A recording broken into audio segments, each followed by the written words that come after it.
ಈ ಪಾಕಿಸ್ತಾನದ ಬಗ್ಗೆ ಒಂದು ವಿಚಾರವನ್ನು ಹೇಳ್ತೀನಿ ಕೇಳಿ. ಅಮೆರಿಕ ಇರಾನ್ ಯುದ್ಧಕ್ಕೆ ಪಾಕಿಸ್ತಾನ ಬಳಕೆ ಆಗುತ್ತಾ ಅನ್ನುವಂತಹ ಪ್ರಶ್ನೆ ಮೂಡ್ತಾ ಇದೆ. ಇದು ಕೇಳೋದಕ್ಕೆ ಒಂದು ರೀತಿ ಹಾಸ್ಯಾಸ್ಪದವಾಗಿದೆ.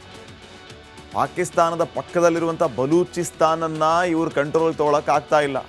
ಇನ್ನು ಅಂಥ ದೈತ್ಯ ರಾಷ್ಟ್ರಗಳು ಇರಾನ್ ಮತ್ತು ಅಮೆರಿಕ, ಆ ಯುದ್ಧಗಳಿಗೆ ಈ ಪಾಕಿಸ್ತಾನ ಹೋಗೋದಂತೆ. ಅಮೆರಿಕಾದ ನಡೆಯಿಂದ ಅಸಿಂ ಮುನೀರ್ ಕಂಗಾಲಾಗಿ ಹೋಗಿದ್ದಾನೆ.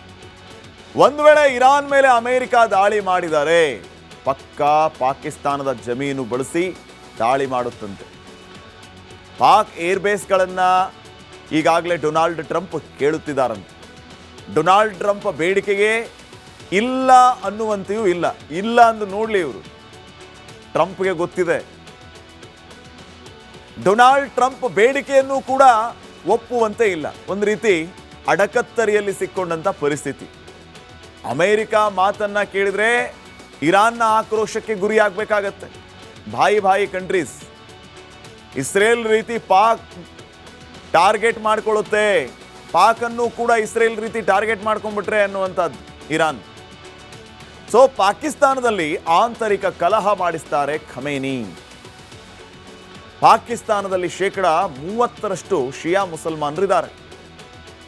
ಇರಾನ್ ಹಾಗೂ ಖಮೇನಿಯನ್ನ ಇವರು ಆರಾಧಿಸ್ತಾರೆ. ಯಾರು? ಶಿಯಾಗಳು. 30%ನಷ್ಟು ಶಿಯಾಗಳು ಪಾಕಿಸ್ತಾನದಲ್ಲಿದ್ದಾರೆ. ಈಗ ಪಾಕಿಸ್ತಾನ ಅಮೆರಿಕಾಗೆ ಏನಾದರೂ ಸಪೋರ್ಟ್ ಮಾಡ್ತು ಅನ್ಕೊಳ್ಳಿ, ಖಮೇನಿಯಲ್ಲಿ ಸ್ಟಾರ್ಟ್ ಮಾಡ್ತಾರೆ. ಅಮೆರಿಕ ಇಸ್ರೇಲ್ ಅನ್ನು ಕೂಡ ವಿರೋಧಿಸ್ತಾರೆ ಪಾಕ್ ಶಿಯಾಗಳು. ಇಂಥ ಪರಿಸ್ಥಿತಿಯಲ್ಲಿ ಅಮೆರಿಕಕ್ಕೆ ಸಹಾಯ ಮಾಡಿದರೆ ಕಷ್ಟ. ಹೀಗಾಗಿ ಯಾವ ರೀತಿಯ ನಿರ್ಧಾರವನ್ನು ತೆಗೆದುಕೊಳ್ತಾನೆ ಈ ಮುನೀರ ನೋಡಿ. ನೆಕ್ಸ್ಟ್, ಗ್ರೀನ್ಲ್ಯಾಂಡ್ ಕುರಿತು ಅಮೆರಿಕ ಮತ್ತು ಡೆನ್ಮಾರ್ಕ್ ನಡುವಿನ ಮಾತುಕತೆಗಳು ವಿಫಲವಾಗಿದ್ದು ಉದ್ವಿಗ್ನತೆಯನ್ನು ಹೆಚ್ಚಿಸಿದೆ. ಅಮೆರಿಕದೊಂದಿಗೆ ಇತ್ತೀಚಿನ ಈ ಪಾಕಿಸ್ತಾನದ ಬಗ್ಗೆ ಒಂದು ವಿಚಾರವನ್ನು ಹೇಳ್ತೀನಿ ಕೇಳಿ. ಅಮೆರಿಕ ಇರಾನ್ ಯುದ್ಧಕ್ಕೆ ಪಾಕಿಸ್ತಾನ ಬಳಕೆ ಆಗುತ್ತಾ ಅನ್ನುವಂತಹ ಪ್ರಶ್ನೆ ಮೂಡ್ತಾ ಇದೆ. ಇದು ಕೇಳೋದಕ್ಕೆ ಒಂದು ರೀತಿ ಹಾಸ್ಯಾಸ್ಪದವಾಗಿದೆ. ಪಾಕಿಸ್ತಾನದ ಪಕ್ಕದಲ್ಲಿರುವಂಥ ಬಲೂಚಿಸ್ತಾನನ್ನ ಇವರು ಕಂಟ್ರೋಲ್ ತಗೊಳಕ್ ಆಗ್ತಾ ಇಲ್ಲ. ಇನ್ನು ಅಂಥ ದೈತ್ಯ ರಾಷ್ಟ್ರಗಳು ಇರಾನ್ ಮತ್ತು ಅಮೆರಿಕ, ಆ ಯುದ್ಧಗಳಿಗೆ ಈ ಪಾಕಿಸ್ತಾನ ಹೋಗೋದಂತೆ. ಅಮೆರಿಕಾದ ನಡೆಯಿಂದ ಅಸಿಂ ಮುನೀರ್ ಕಂಗಾಲಾಗಿ ಹೋಗಿದ್ದಾನೆ. ಒಂದು ವೇಳೆ ಇರಾನ್ ಮೇಲೆ ಅಮೆರಿಕ ದಾಳಿ ಮಾಡಿದರೆ ಪಕ್ಕಾ ಪಾಕಿಸ್ತಾನದ ಜಮೀನು ಬಳಸಿ ದಾಳಿ ಮಾಡುತ್ತಂತೆ. ಪಾಕ್ ಏರ್ಬೇಸ್ಗಳನ್ನು ಈಗಾಗಲೇ ಡೊನಾಲ್ಡ್ ಟ್ರಂಪ್ ಕೇಳುತ್ತಿದ್ದಾರಂತೆ. ಡೊನಾಲ್ಡ್ ಟ್ರಂಪ್ ಬೇಡಿಕೆಗೆ ಇಲ್ಲ ಅನ್ನುವಂತೆಯೂ ಇಲ್ಲ. ಇಲ್ಲ ಅಂದು ನೋಡಲಿ ಇವರು. ಟ್ರಂಪ್ಗೆ ಗೊತ್ತಿದೆ, ಡೊನಾಲ್ಡ್ ಟ್ರಂಪ್ ಬೇಡಿಕೆಯನ್ನು ಕೂಡ ಒಪ್ಪುವಂತೆ ಇಲ್ಲ. ಒಂದು ರೀತಿ ಅಡಕತ್ತರಿಯಲ್ಲಿ ಸಿಕ್ಕೊಂಡಂಥ ಪರಿಸ್ಥಿತಿ. ಅಮೆರಿಕ ಮಾತನ್ನ ಕೇಳಿದ್ರೆ ಇರಾನ್ನ ಆಕ್ರೋಶಕ್ಕೆ ಗುರಿಯಾಗಬೇಕಾಗತ್ತೆ. ಭಾಯಿ ಕಂಟ್ರೀಸ್. ಇಸ್ರೇಲ್ ರೀತಿ ಪಾಕ್ ಟಾರ್ಗೆಟ್ ಮಾಡ್ಕೊಳ್ಳುತ್ತೆ, ಪಾಕನ್ನು ಕೂಡ ಇಸ್ರೇಲ್ ರೀತಿ ಟಾರ್ಗೆಟ್ ಮಾಡ್ಕೊಂಡ್ಬಿಟ್ರೆ ಅನ್ನುವಂಥದ್ದು ಇರಾನ್. ಸೊ ಪಾಕಿಸ್ತಾನದಲ್ಲಿ ಆಂತರಿಕ ಕಲಹ ಮಾಡಿಸ್ತಾರೆ ಖಮೇನಿ. ಪಾಕಿಸ್ತಾನದಲ್ಲಿ 30% ಶಿಯಾ ಮುಸಲ್ಮಾನರಿದ್ದಾರೆ. ಇರಾನ್ ಹಾಗೂ ಖಮೇನಿಯನ್ನ ಇವರು ಆರಾಧಿಸ್ತಾರೆ. ಯಾರು? ಶಿಯಾಗಳು. 30%ನಷ್ಟು ಶಿಯಾಗಳು ಪಾಕಿಸ್ತಾನದಲ್ಲಿದ್ದಾರೆ.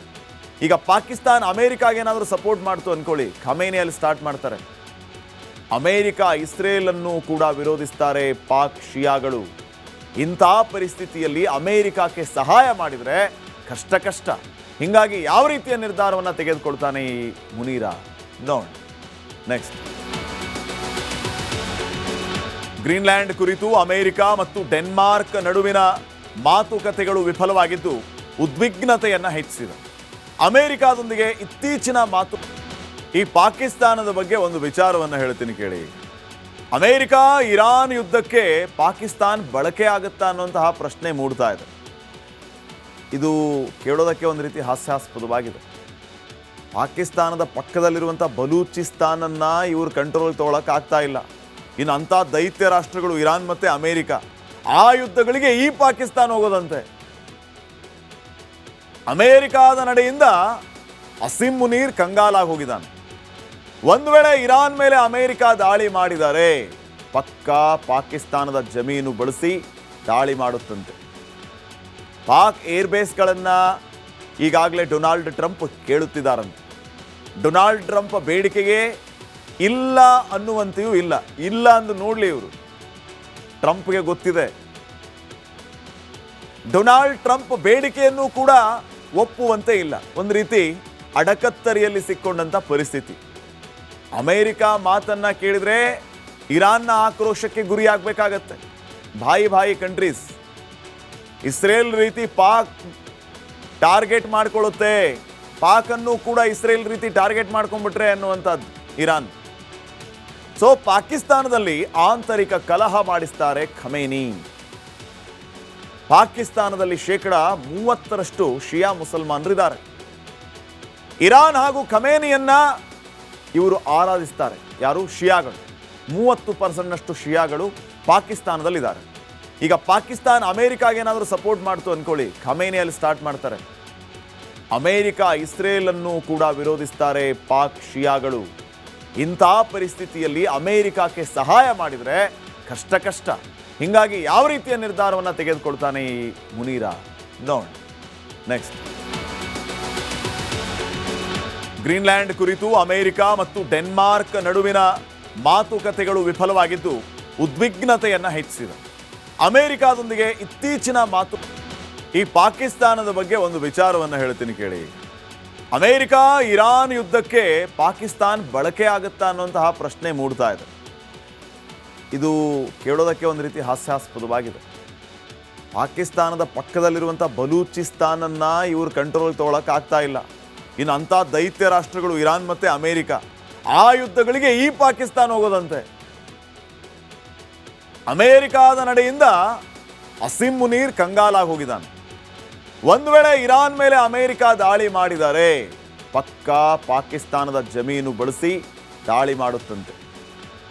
ಪಾಕ್ ಏರ್ಬೇಸ್ಗಳನ್ನು ಈಗಾಗಲೇ ಡೊನಾಲ್ಡ್ ಟ್ರಂಪ್ ಕೇಳುತ್ತಿದ್ದಾರಂತೆ. ಡೊನಾಲ್ಡ್ ಟ್ರಂಪ್ ಬೇಡಿಕೆಗೆ ಇಲ್ಲ ಅನ್ನುವಂತೆಯೂ ಇಲ್ಲ. ಇಲ್ಲ ಅಂದು ನೋಡಲಿ ಇವರು. ಟ್ರಂಪ್ಗೆ ಗೊತ್ತಿದೆ ಡೊನಾಲ್ಡ್ ಟ್ರಂಪ್ ಬೇಡಿಕೆಯನ್ನು ಕೂಡ ಒಪ್ಪುವಂತೆ ಇಲ್ಲ. ಒಂದು ರೀತಿ ಅಡಕತ್ತರಿಯಲ್ಲಿ ಸಿಕ್ಕೊಂಡಂತ ಪರಿಸ್ಥಿತಿ. ಅಮೆರಿಕ ಮಾತನ್ನ ಕೇಳಿದ್ರೆ ಇರಾನ್ನ ಆಕ್ರೋಶಕ್ಕೆ ಗುರಿಯಾಗಬೇಕಾಗತ್ತೆ. ಭಾಯಿ ಕಂಟ್ರೀಸ್. ಇಸ್ರೇಲ್ ರೀತಿ ಪಾಕ್ ಟಾರ್ಗೆಟ್ ಮಾಡ್ಕೊಳ್ಳುತ್ತೆ. ಪಾಕ್ ಅನ್ನು ಕೂಡ ಇಸ್ರೇಲ್ ರೀತಿ ಟಾರ್ಗೆಟ್ ಮಾಡ್ಕೊಂಡ್ಬಿಟ್ರೆ ಅನ್ನುವಂಥದ್ದು ಇರಾನ್.